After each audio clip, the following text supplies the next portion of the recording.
महाराष्ट्रात 2 विधानसभा मतदारसंघांमध्ये पोटनिवडणुकीची घोषणा करण्यात आली. बारामती आणि राहुरी.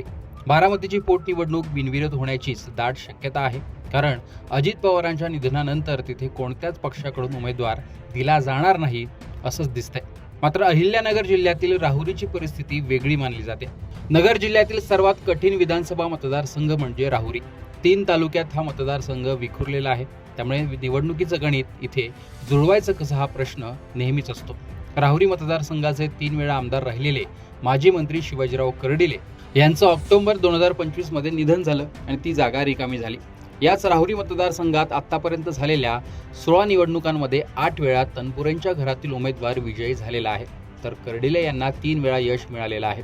माजी राज्यमंत्री प्राजक्त तनपुरे सध्या राष्ट्रवादी शरद पवार यांच्या पक्षात आहेत. जयंत पाटील यांचे ते भाचे आहेत. जर पक्षाने ठरवलं उमेदवार द्यायचाच तर प्राजक्त तनपुरे हे उमेदवार असण्याची दाट शक्यता आहे. मात्र दुसरीकडे नगरच्या राजकारणात वर्चस्व ठेवणाऱ्या शिवाजीराव कर्डिले आणि अरुण जगताप या व्याहींचं अकाली निधन झाल्यानंतर पुढची पिढी असलेले अक्षय कर्डिले आणि संग्राम जगताप ही मेहुण्यांची जोडी ही पहिलीच निवडणूक लढवणार आहे. राहुरी मतदारसंघाचा इतिहास काय? राहुरीत 1980 ते 2004 पर्यंत 5 वेळा प्रसाद तनपुरे हे आमदार राहिले, तर 2004 ते 2009 भाजपचे चंद्रशेखर कदम हे आमदार होते. 2009 आणि 2014 या दोन्ही निवडणुका भाजपच्या तिकिटावर शिवाजीराव कर्डिले हे जिंकले, तर 2019 मध्ये प्राजक्त तनपुरे हे आमदार झाले आणि पुढे राज्यमंत्री सुद्धा झाले. पुन्हा 2024 मध्ये शिवाजीराव कर्डिले यांनी पराभवाचा बदला घेतला आणि प्राजक्त तनपुरेंचा पराभव केला आणि राहुरीची आमदारकी मिळवली. 2009 पासून झालेल्या 4 निवडणुकांमध्ये 3 वेळा कर्डिले जिंकले, तर 1 वेळा प्राजक्त तनपुरे.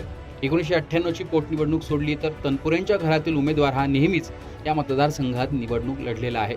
2009 आधी संपूर्ण राहुरी तालुका या मतदारसंघात येत होता. मात्र 2009 नंतर राहुरीचा नगरपालिका वांबोरी हा भागच या मतदारसंघात राहिला आणि देवळाली प्रवराचा भाग हा श्रीरामपूरमध्ये गेला, तर नगर तालुक्यातील जेऊर आणि पाथर्डी तालुक्यातील करंजीचा भाग नव्याने जोडला गेला.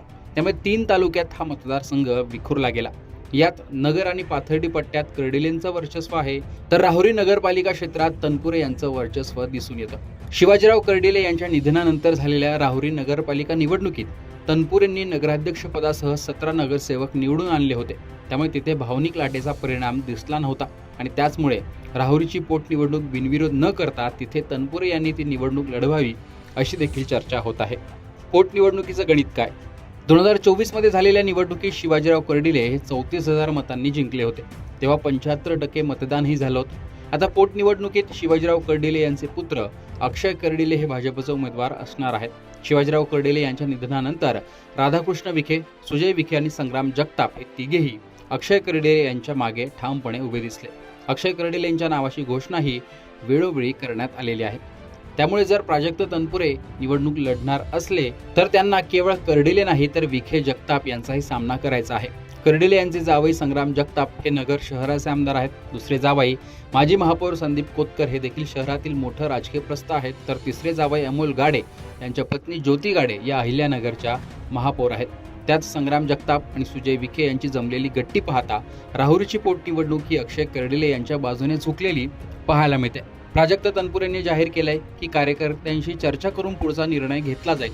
त्यामुळे ते निवडणूक लढवतात की बिनविरोध करतात की एखादा नवीन चेहरा निवडणुकीत उतरवतात ते पाहणंही महत्त्वाचं असणार आहे.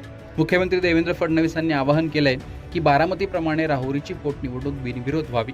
मात्र बारामती आणि राहुरी यांची राजकीय परिस्थिती वेगळी आहे. शिवाय अक्षय कर्डिले हे तसे राजकारणात अनुभवी नाहीयेत. नौखे असल्याने इथे मात्र निवडणूक करावी का असा एक विचारही कर्डिले यांच्या विरोधकांकडून केला जात असावा.